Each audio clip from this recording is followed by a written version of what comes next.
Hey guys, I'm Lucelle and I'm going to tell you the basic informations about the MS PowerPoint. So first, this is what we call the title bar, where it displays the title of the current presentation.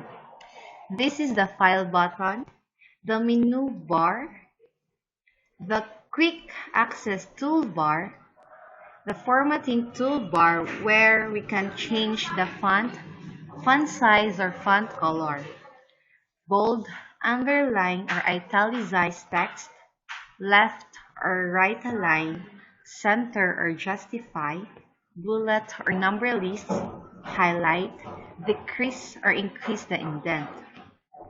And this is what we call the working space where we can create our presentation. This is the slide tab and it displays the thumbnails of all our slides. This is the vertical splitter bar, the status bar where it displays the number of slides that is currently presented and the total number of slides.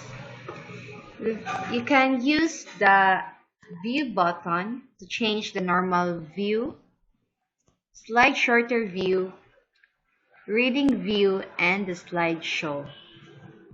This is the zoom, zoom in, zoom out, and zoom in. You could also find here the help button, the minimize button to remove a window from view, the restore button or maximize button to cause a window to fill the screen, and lastly, to exit the window and close the program, we use the close button. So that's all and thank you. Have a nice day. Bye.